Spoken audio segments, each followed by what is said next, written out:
Good Monday morning, everybody. I'm Dave Furtado. And I'm meteorologist Jefferson Donovan. And happy Cinco de Mayo, everybody. It's finally the actual day. Sure. We had a lot of the celebrations happening over the weekend, but today's the day, and yes, it's a beautiful start. I mean, the gradient of the sunrise is gorgeous. Not a whole lot to write home about. Yeah, no, it is going to be a beautiful day of weather on tap for today. Pretty nice weather on tap for a majority of this week, with maybe just one little blip in the middle. But even then, most of us are going to be just looking at partly cloudy to mostly sunny skies throughout the entirety of the week. This morning in the Tri-Cities, to Dave's point, we're seeing a nice gradient already. It is that time of year where the sun is coming up earlier and earlier. We're just after 5 a.m. right now, and we're already seeing the dawn colors out there. It is 39 degrees right now at present. Temperatures are going to be dropping into about the mid-30s throughout the morning, but then we are going to be warming things up quite nicely through the afternoon. Here's your weather headlines today and going forward. Sunny skies and warm temperatures today and tomorrow. A few clouds are going to filter back in on Wednesday, and then there could be some isolated showers on Thursday morning,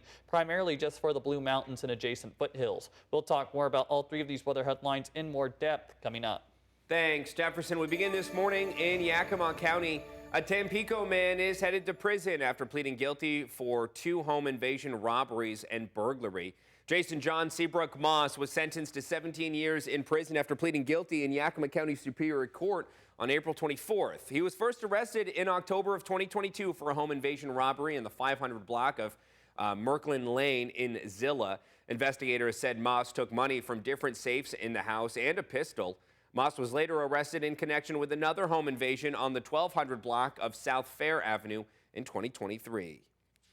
And it was a busy night for law enforcement in the Tri-Cities Saturday. Kennewick police tell us they were responding to a call near Clearwater Avenue at around 10 p.m. when a dark-colored Audi was clocked going 122 miles an hour eastbound on Clearwater. But before officers could attempt to stop the car, the driver ran a red light on West Steptoe Street and collided with a gray Volvo, causing both vehicles to land in a nearby field. The driver of the Volvo, a 17-year-old, was taken to Cadleck with minor injuries before being released. The driver of the Audi, a 38-year-old, was taken into custody on DUI and reckless driving charges. And then several hours later at around 2:15 yesterday morning, KPD was called to the area of East 10th Avenue and South Oak Street for a vehicle collision. After a short investigation, they say they found this GMC Sierra truck had struck a parked car before crashing into a tree. The driver, a 23-year-old man, was found to be under the influence of alcohol. He was arrested for DUI and booked into the Benton County Jail. No injuries were reported in that crash. And over a week after Franklin County Commissioners voted to take control of the jail away from the sheriff, the drama continues. Keeper Zayden Whitaker tells us how this began and where things stand now. On April 23rd, the Franklin County Commissioners voted during their regular meeting to create the Franklin County Department of Corrections, taking control of the jail. They also tried to take control of security at the courthouse, but Sheriff Jim Raymond refused to comply and threatened to take away weapons from the corrections officers. In response, the Commissioners filed for an injunction with the courts, but the entire Franklin County Superior Court bench recused themselves, except Judge Pro Tem Jennifer Azure, who granted the order on April 25th. Despite the order, Sheriff Raymond still refused to comply and told his deputies to remove all the weapons from the jail. Several of those deputies refused to comply, so Sheriff Raymond said he found the weapons and removed them himself on the morning of April 28th. But his former employee, Keelan Harmon, who now runs the jail for the commissioners, and his current deputies all filed for a restraining order that was also granted by a judge, ordering Raymond to stop giving unlawful commands that conflict with the injunction.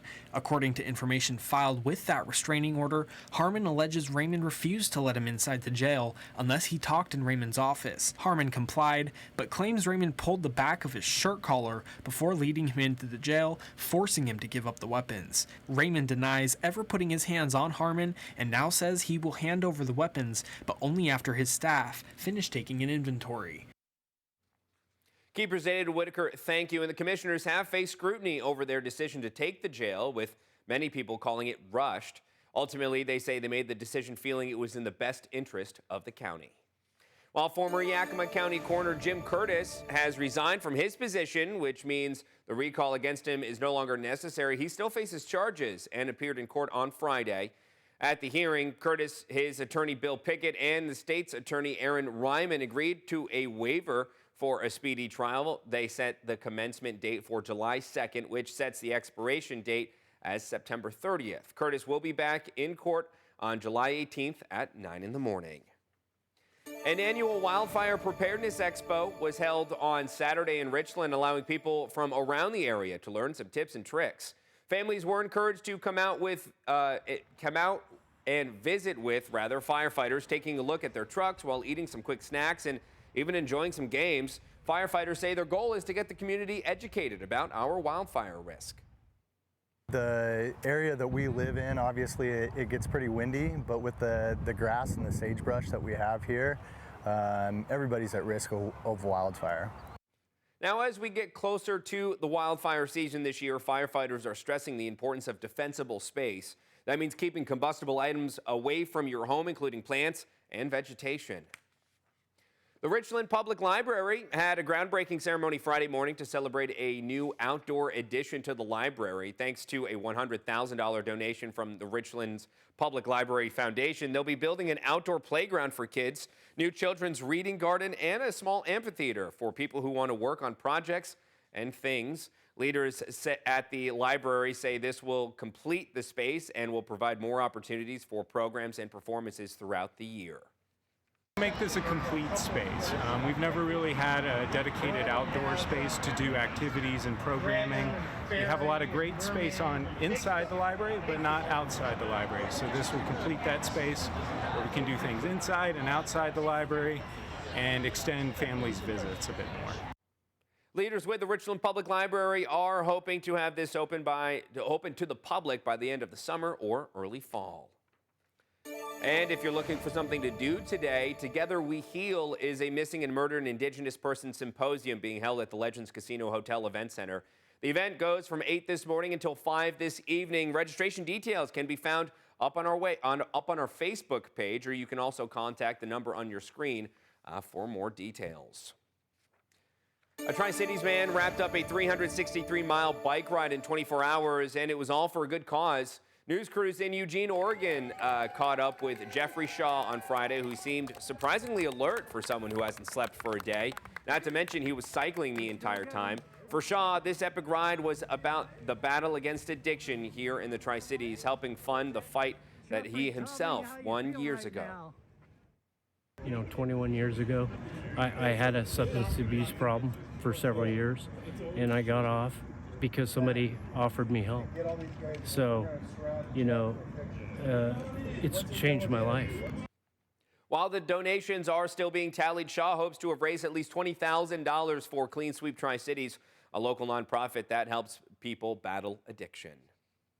And finally, now's your chance to play Mother's Day Mania. Grab your phone right now and scan this QR code for your chance to win a $100 prepaid debit card. Sign in, get the trivia question right, and you could win that daily $100 prize. Those daily prize winners will also be eligible for a chance to win the weekly national $5,000 drawing. Again, scan the QR code or go to the website on your screen to sign in and play Mother's Day Mania. Good luck. And with that, we're going to jump right over to meteorologist Jefferson Donovan, because the weather was gorgeous this weekend. Yes. A gorgeous start today. As we head on through the work week, even, I'm hoping this pattern continues. This pattern will likely continue through the work week, but unfortunately, as we get towards Mother's Day, that is, of course, a week away, so a lot can change. But as we get towards Mother's Day, things may take a turn for maybe the more damp, which, of course, would not be some good news. That's something we will track throughout the work week. But let's focus with the good right now. It is going to be a sunny day today with high temperatures ranging in the low to mid 70s. Beautiful weather conditions today, and that is going to be a common theme through the week. We will talk about the one day that might have a few raindrops this work week coming up.